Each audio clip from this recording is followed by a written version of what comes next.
kita sendiri sebagai warga negara atau masyarakat itu akan baiknya menerima nasihat-nasihat dari pemimpin, karena Rasulullah juga bersabda bahwa tidak ada seorang pemimpin yang diberi amanah tapi tidak sungguh-sungguh bekerja dan tidak menasihati rakyatnya, maka ia tidak akan masuk surga. Itu juga hadis dari Bukhari Muslim. Penjelasan dari hadis yang terakhir tadi yaitu tugas pemimpin sangatlah besar. Jika dia abai akan tugasnya, bukan hanya dicela oleh rakyatnya, tapi Allah juga akan menolak dia masuk surga.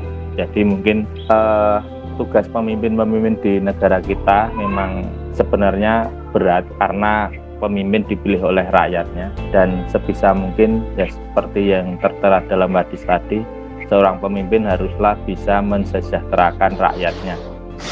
Mungkin pesan saya pada teman-teman di sini saja, mungkin yang di DIB, karena bahwasanya di dalam masyarakat itu kemungkinan besar kita dari warga DIB itu ada beberapa yang menjabat menjadi pemimpin. Jadi mohon yang menjabat jadi pemimpin itu bisa menjalankan amanahnya. Dulu saya kalau tidak salah pernah dinasihati bahwasanya kita itu ada di dalam lingkaran keluarga. Jadi kalau kita itu tidak bisa menonjol atau kita tidak bisa menyesuaikan keadaan kita itu akan ikut dalam lingkaran keluarga itu. Jadi ada yang buruk, ada yang baik, ada yang jelek. Jadi kalau kita tidak bisa menyaringnya, kita bisa terbawa arus pada yang jelek maupun yang baik. Alhamdulillah di dalam keluarga besar DIB sendiri kita lihat warganya baik semua. Jadi kita itu bisa sampai saat ini kita bisa mencontoh kehidupan dari senior kita. Ada yang profesinya macam-macam, ada yang basicnya macam-macam. Jadi kita bisa meniru dari apa yang beliau terapkan dalam kemasyarakatan, terutama di dalam DIB. Kalau saya sih lebih tepatnya koordinator ya. Tapi kalau dianggap pemimpin juga monggo, cuman secara tupoksi sebenarnya hanya koordinator, mengkoordinir saja sih. Jadi niatan saya keluar dari rumah itu saya belajar dari Pak Sumiono. Pokoknya metu saka omah ki bismillah niate gampang ke wong. So ngantek metu omah ki niate arep ngel-ngel wong. Jadi bismillah, saya posisinya di sini amanah untuk bisa membantu Bapak Ibu semua bekerja lebih nyaman, lebih enak, lebih efektif, lebih efisien, dan sesuai dengan kewajibannya agar haknya itu sesuai.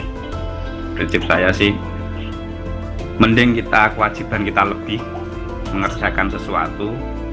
Kalau hak kita kurang, Allah akan ngasih dari tempat lain.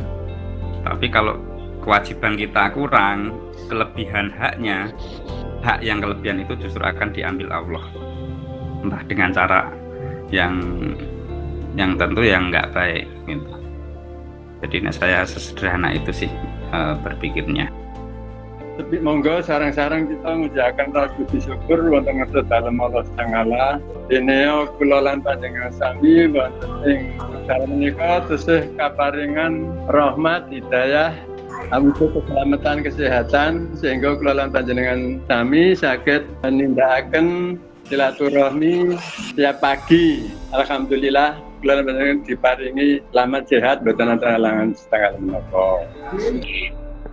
Pada kesempatan hari ini saya ingin mengucapkan selamat terlebih dahulu yang pertama kepada Bapak Sarono yang telah mendapatkan atau SK purna tugasnya sudah turun.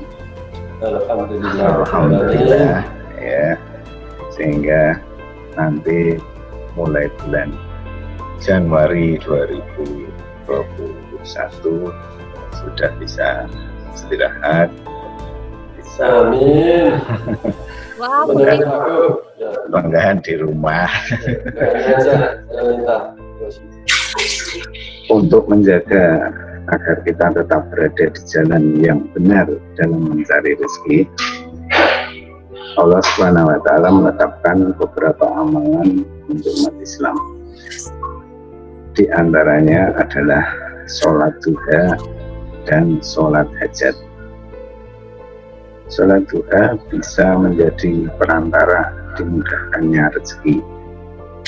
Sebagaimana diterangkan dalam hadis, Allah berfirman, "Wahai anak Adam, jangan sekali-kali engkau malas melakukan sholat 4 rakaat pada pagi hari, yaitu sholat duha. Niscaya nanti akan kucukupi kebutuhanmu hingga sore harinya." Ini hadis riwayat Hakim dan Tabrani. Monggo Pak Mas, jawiti Pak Mas. Unggul pangandikan rencang-rencang sedaya.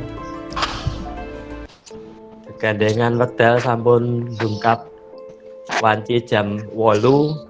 Monggo acara dinten menika kita awiti sesarengan kanthi kita buka. Assalamualaikum warahmatullahi wabarakatuh. Waalaikumsalam warahmatullahi wabarakatuh. Pada kesempatan kali ini saya akan bagi cerita, yaitu judulnya cerita yang menyayat hati, yaitu buat peringatan saya sendiri dan teman-teman sekalian. Yang pertama, pasien berkata, "Abang jerawat, senang ya bekerja di rumah sakit, sudah lama ya kerja di sini." Jerawat, lumayanlah, ada suka dan dukanya, tapi selama 5 tahun kerja di sini dapat banyak pengalaman yang berkesan yang orang luar sana takkan mengetahuinya. Terus pasien, "Apa yang menyenangkan? Perawatnya cantik ya?" Jerawat, "Bukan, itu biasa saja, ada yang lebih mengesankan." Terus pasien, "Wah, apa itu?" Jerawat berkata, "Di sini setiap hari saya lihat pasien meninggal dunia. Kerja saya ngurusi kencing dan kotoran mereka, membersihkan mereka sampai ke urusan jenazah. Apa yang saya lihat sepanjang saya bekerja di rumah sakit ini, betapa ramainya di antara mereka yang sudah meninggal. Sebelum meninggal, meminta-minta apakah ada dari keluarga ahli waris atau jururawat yang bawa kitab Al-Quran.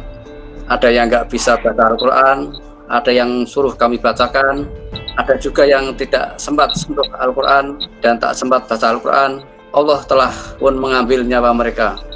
Saat dibacakan Al-Quran pada mereka, berlinanglah air mata mereka. Saya lihat betapa orang-orang yang berada di sana di saat-saat akhir kehidupannya, sebagian besar ingin sekali menyentuh Al-Quran. Kalau bisa, maunya mati dengan peluk Al-Quran.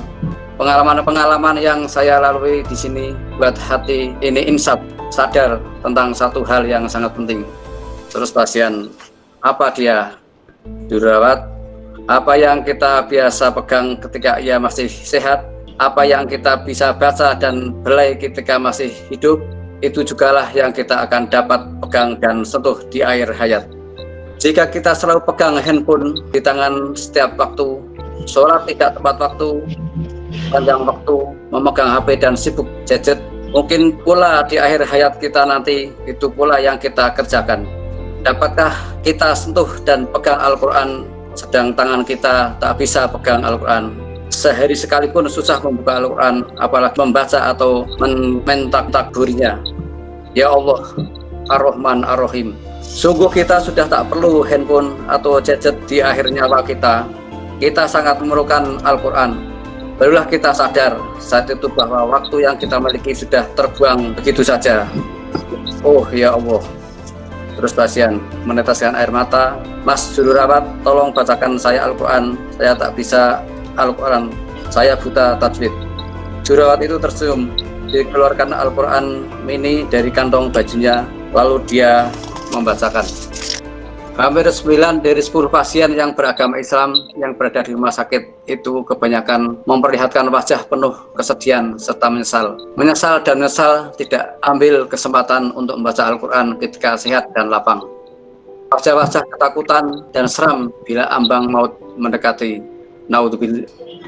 Yang singkat itu adalah waktu, yang menipu itu adalah dunia, yang dekat itu adalah kematian, yang besar itu hawa nafsu, yang berat itu amanah, yang sulit itu adalah ikhlas, yang mudah itu berbuat dosa, yang susah itu sabar, yang lupa itu bersyukur, yang membakar amal itu mengumpat, yang ke neraka itu lidah, Yang berharga itu iman yang menterapkan hati mengingat Allah serta teman sejati. Yang ditunggu Allah Subhanahu wa taala adalah taubat.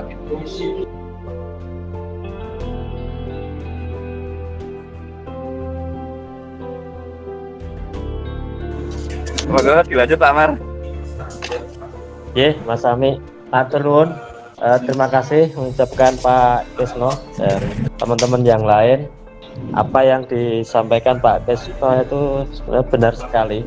Dari rangkuman tadi bahwa yang paling sulit itu adalah sabar. Memang sabar itu sangat sulit sekali dipraktekkan dalam kehidupan sehari-hari. Sehingga yang sering muncul di kehidupan kita itu adalah sabar itu ada batasnya. Nah, itu juga berarti orang tersebut juga belum bisa dikatakan sabar karena masih mengatakan ada batasnya. Memang sangat sulit sekali. Sabar, ikhlas itu sangat-sangat sulit dipraktekkan dalam kehidupan sehari-hari. Namun, Leres Pak. kita sebagai manusia hendaklah tetap selalu mencoba walaupun kesabaran yang paling hakiki dan keikhlasan yang paling hakiki adalah milik Allah Subhanahu wa taala. Dan semua manusia itu tidak pernah luput dari kesalahan dan dosa-dosa kecil yang lalu menghadapi di diri kita masing-masing. Bagus sekali Pak Kesno apa yang tadi disampaikan. Semoga bermanfaat bagi teman-teman sekalian dan membuka wawasan kita ke depan untuk selalu berusaha untuk menjadi orang yang sabar dan ikhlas dan dipraktekkan dalam kehidupan kita sehari-hari, baik itu di lingkungan kerja kita maupun di luar lingkungan kerja kita atau di masyarakat, sehingga ke depan akan selalu kita mendapatkan hidayah atau mendapatkan pahala dari apa yang telah kita lakukan. Syukur adalah menunjukkan adanya nikmat Allah pada dirinya dengan melalui tulisan, yaitu berupa pujian dan mengucapkan kesadaran diri bahwa ia beri nikmat. Dengan melalui hati berupa kesaksian dan kecintaannya kepada Allah, berupa persaksian dan kecintaan kepada Allah. Melalui anggota badan berupa kepatuhan dan ketaatan kepada Allah.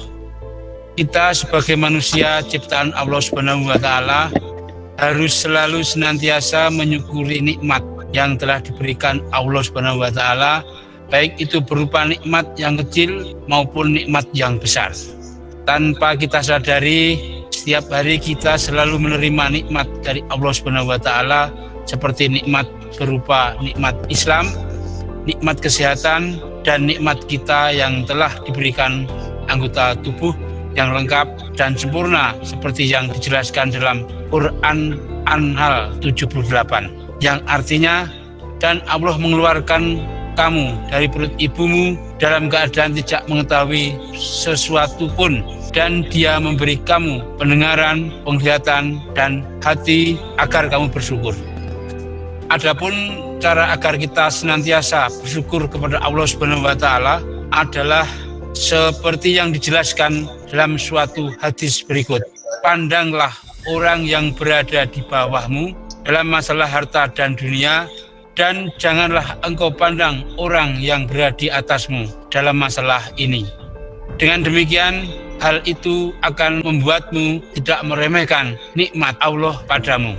Selain itu, syukur juga memiliki berbagai macam manfaat, yaitu 1. Kita dapat dijauhkan dari ayat Allah Subhanahu wa taala. 2. Dengan bersyukur Allah Subhanahu wa taala dapat memberikan ridhonya kepada kita.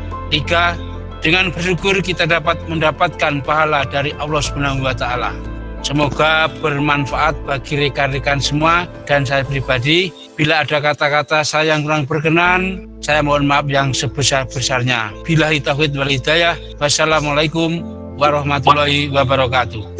Matur nuwun Pak Ki atas artikelnya, tausiahnya bagus sekali. Kita harus selalu bersyukur kecil ataupun besar, nggih. Jangan bersyukur nek gede tok. Nggih, bener. Matur nuwun sangat. Dan yang sering kita itu tok lupa bersyukur itu padahal sudah besar, tapi karena lebih sedikit daripada sebelumnya itu wis dadi ra syukur. Ya mudah-mudahan enggak nggih. Jadi misalnya biasanya dapat 100, kok dapat nilai 90 gitu kan sebenarnya masih bagus sekali. Tapi karena menurun itu dianggap kita jadi lupa bersyukur. Artinya alhamdulillah daripada untuk swidak kan gitu. Kadang-kadang itu kalau di gambar-gambar itu kan kadang ada kan kue utuh kecuali siji do bingung. Kue itu kalong siji karena fokusnya kue utuh yang kue tar utuh yang terpotong hilang siji. Tapi bagi orang yang bersyukur satu itu saja alhamdulillah untuk kue gitu kan. Atau mungkin kalong siji alhamdulillah isi ono 9 potong gitu. Ini mensyukuri yang kita miliki, kita dapatkan.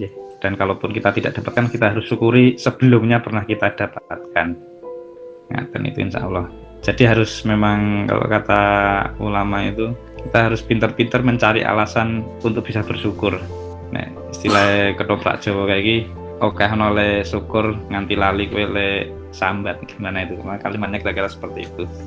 Ben lali carane sambat. Jadi kudu golek cara piye carane apa-apa disyukuri. Ya kita belajar semua sih, termasuk saya juga masih belajar. Kadang-kadang nggak bisa belum bisa seperti itu. Matur nuwun Pak Ki atas tausiahnya.